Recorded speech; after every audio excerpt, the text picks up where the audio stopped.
What's up, y'all? This is Brave, and I'm back with another review of The Chi. This is season 7, episode 10, and the episode is titled The Block is Hot. So we start this episode off with Keisha. She's looking into Emmett's eyes. This is after he proposed to her. You know, he's like, will you marry me? And, yeah, she's not going for it, okay? He even asked her, like, did you hear what I just said? And she's like, yeah, I'll think about it. And he's like, what's there to think about?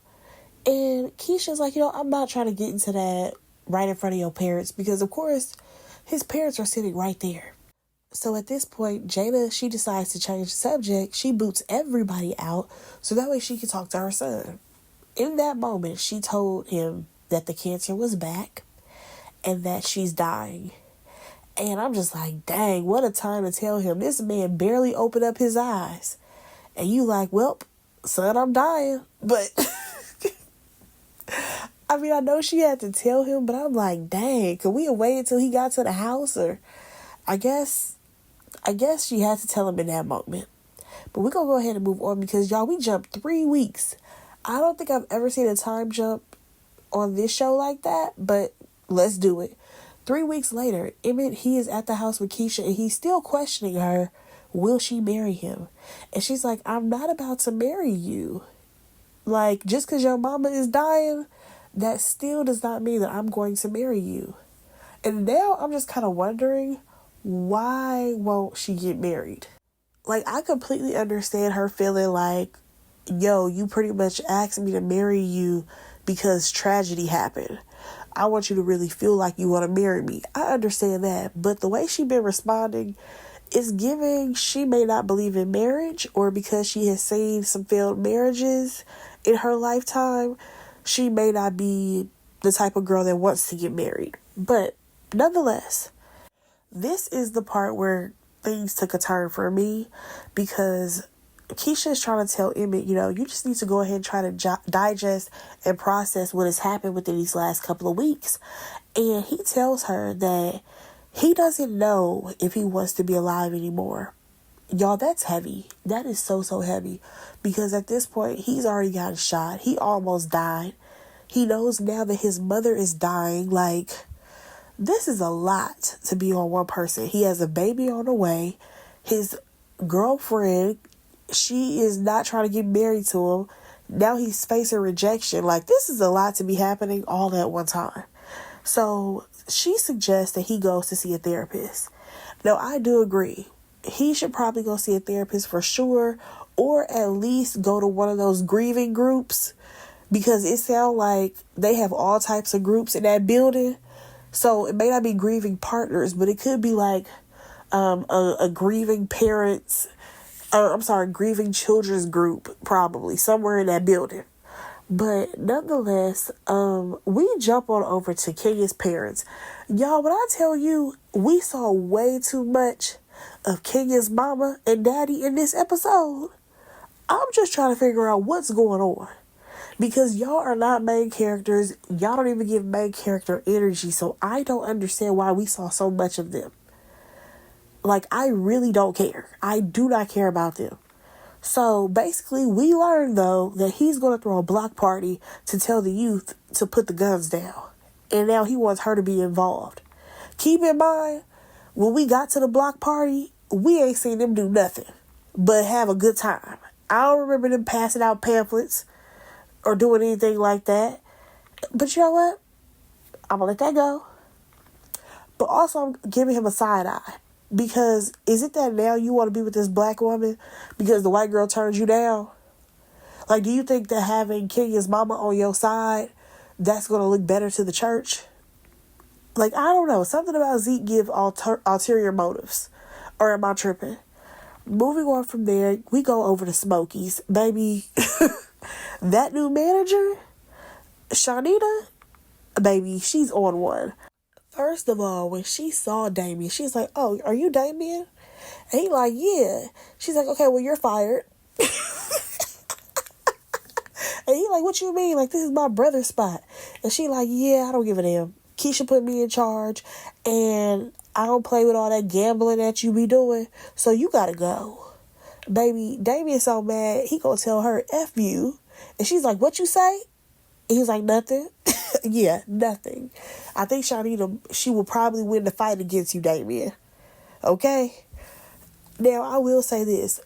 Little Miss Shanita is going to overstep a lot of boundaries, but her heart is in the right place. Okay? So then we see Emmett, Jada, and Darnell. Now, Jada, she says that, she don't think that she can make it to the block party because she's just not feeling well. And Darnell's like, yeah, I'm going to stay home with her. And Emmett says, okay, well, I'll bring you some food back, right? And what bothered me was that Darnell says, yeah, I don't think your mama need to be eating those Smokies, right? And listen, I get it. He owns Smokies. But why are we acting like Smokies is the only food? Smokies is the only food in Chicago. I'm just like, I know they have to have more food than this. Nobody else has a restaurant. Nobody. We can't go nowhere else but Smokies. This is crazy. What if she want a salad or something? But Jada was like, it wouldn't even matter anyways, because she feel like she dying anyway. It don't matter what she eat. And my whole thing is, you couldn't just bring your mama a fruit salad. Like, I don't know. Like, I know that they really try to push this whole Smokies is like the popping place of the city, but we could have gave us at least another restaurant option for the people on the Chi. That's just how I feel. We got everybody working there, everybody eating there. That's the only food you can eat in Chicago. Like, baby, we're tired of Smokies, okay? Nonetheless, Emmett ends up going over to I guess they have like a little music player thing in there, and he turns some music on, and he starts dancing with his mom, and then Darnell, he joins in, and honestly, that was such a cute scene, because he's trying to make the most out of the last days that he has with his mama, right? Now, we do see Emmett go over to Smokies, right? Baby, he asking if they got everything for the block party, and when I tell you, that damn Shanita, she's in there changing stuff every time you turn around. They used to have paper menus. Ain't got that no more. Baby, we using QR codes, okay? Now, she ain't lying. We do gotta step it up a little bit.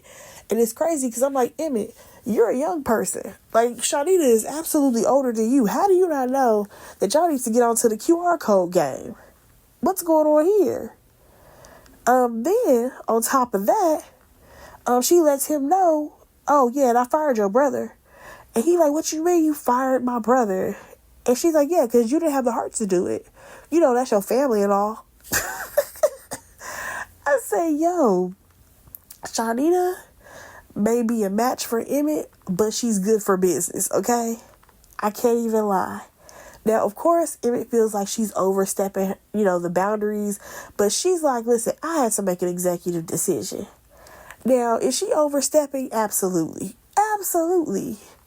But I do think that is for the betterment of the company. Nonetheless, Nuck shows up and he says that he may have something for Damien to do because Emmett is like, my brother need a job, but it cannot be anything that's illegal. I said, okay, cool. This will be an interesting job that Nuck finds him, right? So we get to the block party. We see a very, very, very, very brief interaction between Jake and Papa. Y'all, we have not seen these two together in forever. Like, I feel like once Kevin left, baby, we hardly saw these two together. And I get it, Papa trying to walk the righteous path or whatever. But the way this show broke up that friendship is crazy to me. Nonetheless, we jump on over to Nuck. He is hanging out at Hannibal house. And the reason why I'm saying he hanging out, because Hannibal is literally making himself a sandwich. And I'm just like, Nuck, why are you here? The first time you ever been to that man's house was when you popped up and his wife was there. Why are you here now? Y'all not friends like that? So basically, Nuck tells Hannibal that he should help Damien with a job because he, number one, saw him get his ass beat. And also, he already knows Damien is not a street guy. Okay? So we got to find this boy a job that's like a regular job. And I'm just like, he can't go work at like a sneaker store. Like, I thought he was good with numbers.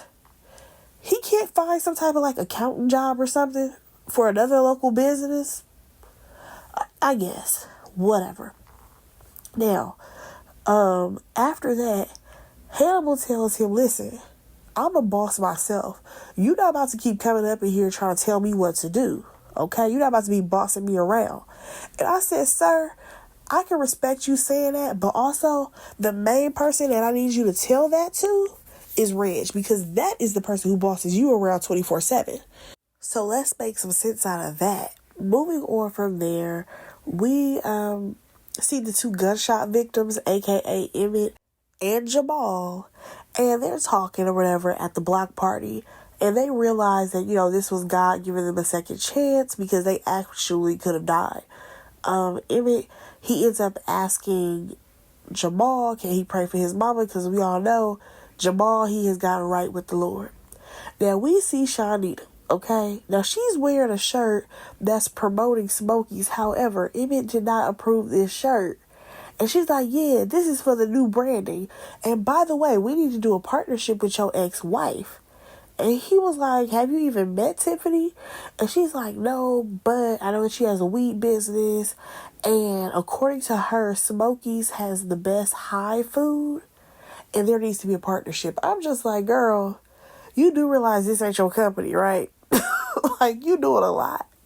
Next thing you know, Keisha ends up walking up. They have a little small chat. And basically, Emmett was like, oh, I want to go see my mom. You want to come with me? And she's like, nah, y'all can go ahead and spend some time together. All right, cool. Now, we go over to Candace's house. Y'all, I don't understand what's happening. Where is Dante? Like, did her and Dante break up? Because I'm just not understanding how her house has now become like the hangout spot. Like, Candace, do you have a job? What's going on here? You got all these Negroes up your house. Ain't nobody paying no bills. What's happening? So we got Hannibal, Candace, Reg, and Jackie. We finally learned the shooter's name. Her name is Jackie, right? All right, cool. So they over there hanging out, and Jackie says that she taught herself how to shoot. So Hannibal's like, yeah, I can't shoot, but I can fight. And Reg is like, yeah, I can do both. And he says, pause. And Jackie was like, yeah, that's the gayest thing you could say. So Reg is upset it up to her, like, oh, I'll hit a girl. And they end up laughing it off. But I'm just like, okay, I see that he definitely has met his match, because you're not about to be talking to her crazy or any old type of way, okay? Because she gonna stand up for herself. Now, what he does do is go look out the window, and he peeps that there's a SUV out there. He's like, yo, that SUV been here for way too long. Like, somebody's watching me. So Hannibal's like, man, ain't nobody watching you. Like, what are you talking about? That van's just like, it's just there. Basically trying to downplay everything. But baby, Reg ain't stupid. He may be street, but he ain't stupid. Moving on from there, back to the cookout, we see Bakari, he walking through, and y'all, this part confused me, because they had like a group of people walking by, and they were holding pictures of children. I don't know if those children were killed by gun violence, if they were kidnapped. I don't know. I'm going to assume that they were killed by gun violence, but I feel like they could have done a better way to showcase that. Nonetheless, Bakari ends up walking over to Jake's tent, and I'm like, why are you walking over there? Y'all not rocking together right now. Y'all ain't friends. But Jake ends up giving him the matching vest that Papa has, because those were the vests that were made for friends and family. Jake randomly told him, yo, why don't you come work for me? And I said, doing what? What would he come work for you and do? Then Bakari hit him with, I already got a job. Doing what? I'm confused, because you don't sell dope. You not really into all the illegal stuff. Bakari, you're broke. I don't even understand what you're doing with Nook. I don't understand how you supposed to be his number two and you ain't making money. You sleeping on his couch. How does that make sense? I'm telling you one thing about the Shy, baby. Everybody supposedly got a job and they making money, but they are the brokest people we've ever seen on TV. Okay? So, basically, Jake lets Bakari know that he's done with Reg at this point. We jump over to Hannibal and Nook, and they talk about you know, how Toussaint is basically, she doing too much. Like, she needs to back off a little bit because Reg can see that she's watching him. He don't know that it's her, but he know that he being watched. And of course Nuck is like, okay, I'll tell her to back off, but you gotta, give me some information because she gotta catch him doing something. Now, back to the block party. Y'all, one thing that I will say is that the scenes that are happening that are outside of the block party seem like they are all hours of the day. Or am I tripping? I feel like some of the scenes look like they happen at nighttime. But then we go outside. It's like, oh, we're back at the block party. Whatever. So, we go back to the block party, y'all. Kenya is talking to Papa. And she basically feels like, this is a nice thing that her dad is trying to do. But is it too late because the city is already filled with guns? And Papa feels like, hey, you got to start somewhere. Y'all, are we going to try to make Papa and Kenya a thing again? Because I feel like that's where we're headed. Not sure if I really like that. But besides that, we see Hannibal and Damien. Now, Hannibal is basically going to hire Damien to work at his spot where he's growing all his, weed and shrooms. He tells this man he got 3 rules. Don't steal from me, don't do nothing stupid, and don't lie. So, Damien learns that his new job starts tonight. He doing a graveyard shift. And my thing is, hey, maybe this might pay more than Smokey's, right? But also at the same time, that man's first rule was don't steal from me. And what does he do? He steals some shrooms. I'm like, Damien, you ain't learned nothing. How you gonna promise to God and promise to your brother that you gonna do better and you still out here ain't right? My God. Moving on, we see that Damien actually met up with Zuri. Oh, now she pops up. And basically, he offers her the shrooms. And she's like, oh, what kind are these? He's like, I don't know, but you trust me, right? He just met you. What? Trust you, Damien? Nobody should trust you at this point. But they end up taking the shrooms. In my mind, I just feel like he needs to go to a facility. Get Damien up out of here. Like, get him going now, okay? So we jump over to Bakari. He's trying to get Lene back, and she ain't going for it. So then he's like, okay, well, can we at least be friends? She said she'll think about it. Didn't we already have this conversation at the hospital? It's draining at this point. You mean to tell me y'all have nothing for Bakari and Lene? That's whack. Also, why is it that y'all always make Lene have an attitude? Like, it's like they give her the permanent stank face. She gotta have an attitude. We don't need to keep doing that. We really don't. Soften that girl up. Moving on from there, we have Kenya's parents yet again. We do not care that they get back together. I promise you, we don't. Like, we don't even know them. And then y'all gonna give us a slow-mo montage with them and Maxwell playing in the background? We didn't need that. Now, next we see Nuck. He does tell Toussaint that she needs to back off. But again, she's telling him she needs to find some type of something on Reg at this point so that way he can get arrested, okay? Now, I'm still confused as to how catching Reg is going to get your son off. But girl, I guess. So, we see Nuck, he over there playing games with Tiff. And I mean, like, they acted like they are a couple. The baby starts to kick, he over touching on the belly, and who peeps that? Victor. I said, oh, wait a second, Victor's here? And Victor's not involved in this whole community stop the violence, put the guns down movement that's supposed to be happening? Victor, what happened to you? What happened to you being the stand-up citizen? What's going on here? Because you look like you were just attending the event. Victor is another one, y'all. I'm so disappointed in his character. Like, we met him as Trig as if he was really that guy. And the way he has completely changed his life, I get it. People change. But if we're going to walk in this righteous movement, and I'm not saying he got to be right with the Lord, but it seemed like he would have been heavily involved in this little block party. But I digress. Now, at this point, though, I'm just wondering, Victor, are you going to keep trying to pursue Tiffany or are you going to move on? That's my real question. So we go back over there with Reg and him at Candace's house. Him and Keith are playing Connect 4. So now Reg ends up telling Jackie that he has a gig for them tomorrow and they basically gonna go rob a jewelry store. Keep in mind, Hannibal, he's sitting right there, so now this is the information that he needed. We jump over to the block party yet again, and Shad is there. He is talking to this lady, and I said, wait a second, is that Tammy Townsend? And yes, that is. So technically, we have another guest star on the show. She is playing a character by the name of Nora, and we see them basically flirting with each other over these candles, right? Now, I do feel like we have a new love interest, but baby, Shad is going to have to step it up because he going to tell her, how about I cook for you? And she like, I don't know you, but you can take me out on a date. And this Negro going to say, well, I'm old school. Old school people actually courted women and they took them out on a date. You're not old school. You're cheap and broke. That is not old school, sir. Like, what are you talking about? Moving on.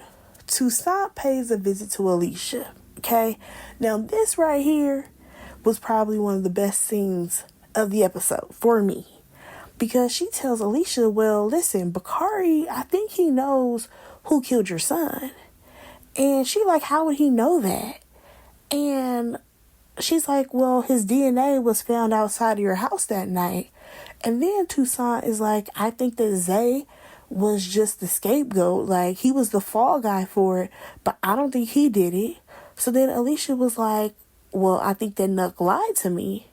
And Toussaint was like, yeah, because Bakari is Nuck's number 2. Baby, Alicia did not know that.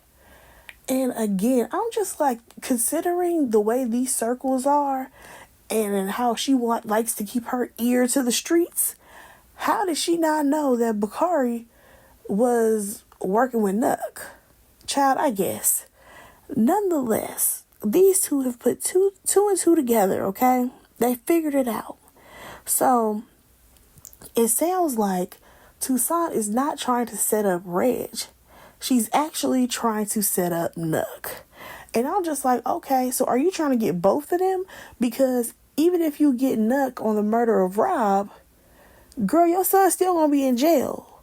So are you trying to kill 2 birds, 1 stone? What's going on? Now, we slide on over to Damien and Zuri. They over here, they tripping out on the shrooms. They dancing around, playing with bubbles. Again, we get this whole unnecessary slow-mo montage. And basically, he made a joke. He's like, oh, I bet I can walk in a straight line for $50. And she was like, you shouldn't be betting. And then out of nowhere, they go lay down on somebody's mat because it was not theirs. But they went to go lay down. And she's like, oh, have you ever had sex on shrooms? And he said no. But also, I don't think we should even do that because that's basically your gambling. Sex is your addiction, like gambling is mine. And I'm just like, thank God. In my mind, I said, baby, this could have went so left. Thank God they did not try to do anything laying down in the public, okay? Because they were outside and there are kids around, everybody around. Whew, thank God. Now, moving on, we get back to Kenya's parents. And again, we don't care. Like, at one point, they're talking about how much they like Papa and how, he's the son that Zeke never had. Is he? Because I thought that's what Charles was with the way he be acting. And where is Charles? Now, here's the plot twist. Again, I feel like Charles should sneak back to the old church and he should run the church. So that way there's conflict between him and the pastor. Okay? Now, for me, as this man continues to talk about how they can get back together, I'm just like, you don't think it looks crazy that you just had your little white girlfriend and then a few weeks later, now you done moved back with your baby mama? Or should I say your ex-wife? Now you're flaunting this black woman around the crowd? You don't think that the viewing public is going to look at you crazy? Because I know I am at this point. You're all over the place. So we jump over to Jamal and Dom. Oh my God, another therapy session. Here we go again. He keeps talking about this legacy. What legacy? You work at Smokies. Like, is that something really to be proud of? I guess. So again, he's like, I want to be a father because I want to love my child the way I never got it. Okay. Like, that still don't mean much to Dom. However, she says that she's open. I just feel like kids is not I'm open to the idea type situation. It's either you want kids or you don't. I don't feel like there's really an in-between. Okay? Moving on, we see Kenya mama. She goes to talk to her mama about the day. And let me tell you what pissed me off. We learned that Kenya left her child with her grandmother. And I'm just like, it was a block party. Kenya literally handed out 5 pamphlets and she could have brought her child there. Like, it's literally fun and games for children all around this thing. And you didn't think to bring your son? That makes no sense for me, because it seems like you're kind of interested in Papa. Well, he needs to realize that y'all are a package deal. What are we doing right now? And then we have Kenya's mom going on about how now she's interested in getting back with Zeke. We don't care. Moving on. We see Darnell and Emmett, y'all. This is really sad to watch, okay? Because you have Emmett losing a parent. Darnell is losing his wife. Like, this is all just so heavy. And basically, Emmett says that, he feels like he needs more time. He needs more time with his mom. And ain't nobody gonna love him like Jada, okay? And y'all, side note, Jacob is eating it up this season, okay? Because for me, he is a really good actor. The way he is crying, like, the tears look genuine. It doesn't look forced. It's not the typical TV cry where people are scrunching their face up, but you don't see no tears being shed. Like, he's doing his big one, okay? Now, back to Emmett. He kind of lashes out at Darnell because he tells Darnell that he needs more than what Darnell can offer. And Darnell's like, I'm just doing my best. And Emmett was like, yeah, but your best ain't enough. I said, woo, baby, are we back at square one when it comes to Emmett and Darnell? But no, he ends up apologizing. He's just like, this is hard because I'm losing my mom. And Darnell was like, this is hard for me too because I'm losing the love of my life.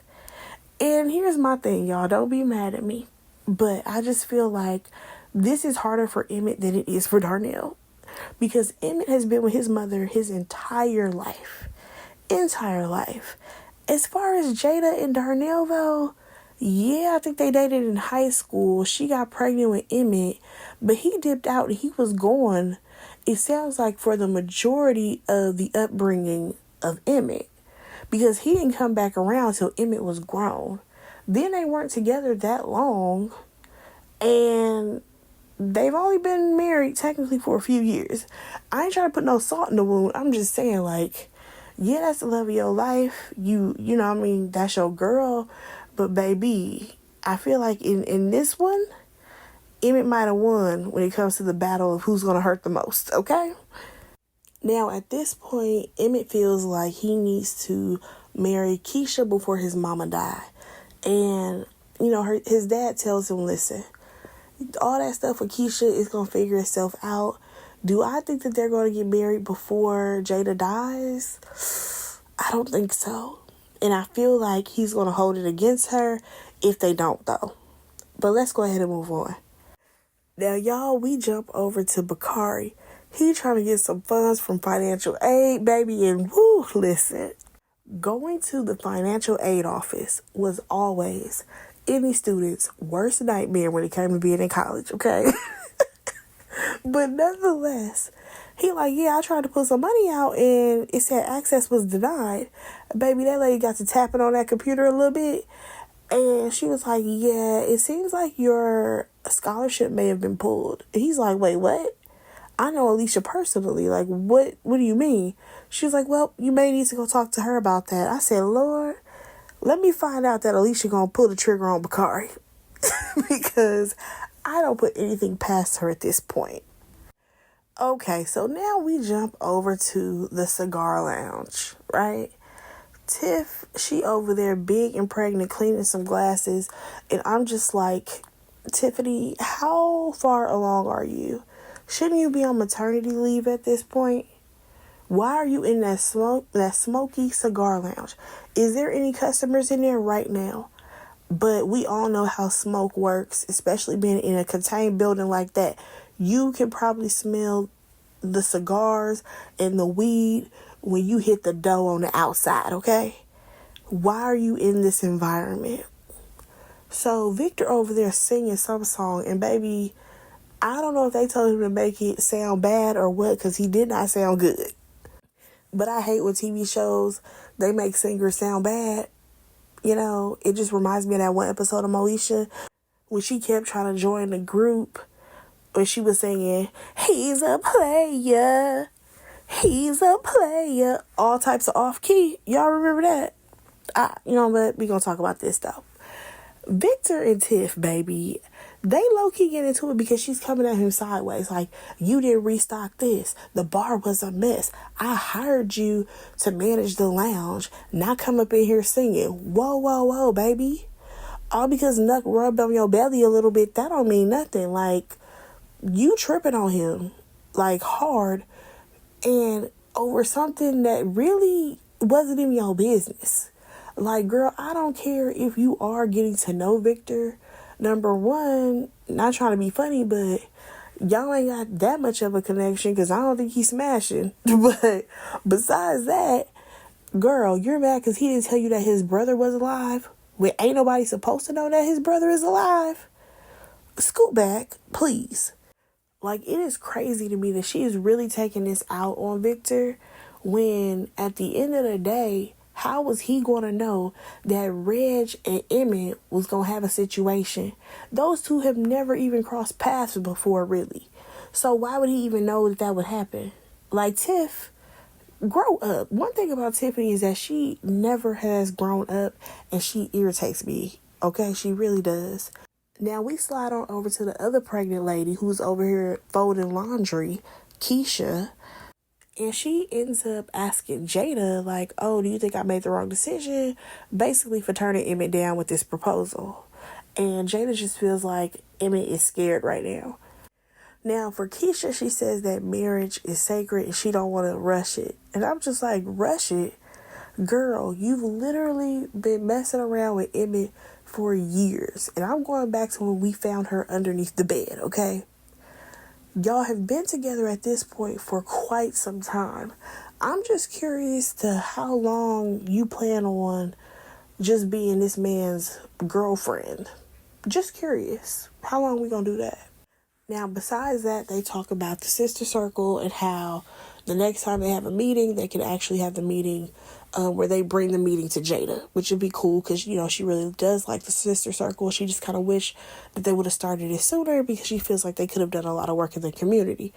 Now, she does make Keisha promise that she's going to continue the sister circle after she passes away. And she does tell Keisha that, you know, she's the strongest woman that she knows. And she's glad that she's going to be, you know, taking her place in this family, basically. And Keisha's like, you know, I can never replace you. And they end up talking about their first encounter, which, of course, was when Keisha was underneath that bed. And Keisha was like, you know, you were always nice to me. You even offered me breakfast that day. And at this point, Keisha is crying, okay? So the two ladies, they hug it out. And honestly, I am grateful that we got this scene because I feel like we have not been able to see a lot of Jada and Keisha together. Now, I do remember seeing a lot of Tiffany and Jada over the years, but not these two. So I am glad that we got this scene. Moving on, we get to Shad. He over there cooking up a storm, and Victor comes in, and he's like, oh, yeah, I like having you around because, you know, somebody else there to cook. He does say that, you know, he feels bad that basically Shad lost his relationship with Alicia, but Shad he good, okay? He good right now. And of course, Victor's like, did things get weird for y'all? He's like, no, because as long as that check clears, I ain't really too concerned about that relationship no more. However, when it comes to Victor, he's thankful to have a job, but now things are getting weird with Tiff. So, of course, he's like, she feels away because I didn't tell her about Reg. And Shad is like, man, she tripping. You didn't even tell me that Reg was alive, right? But, baby, here comes the reverse Uno card. Because then Victor asks, well, did Alicia try to take Reg out? I said, oh, shit. But Shad, he did say, I did not know that she was even going to shoot. And also, she thinks that he has something to do with her son dying. But, of course, you have Victor. He's like, Reg don't even know Rob. Again, things that make sense. So I'm not understanding how in the world Alicia, she got it in her brain that it was Reg. That was still crazy to me that she came to that conclusion. Like, Toussaint really set her up for the okie doke. So at this point, these two cheers, and of course, Victor says he's still gonna do his job, make sure that Tiffany's good, and just gonna leave it at that.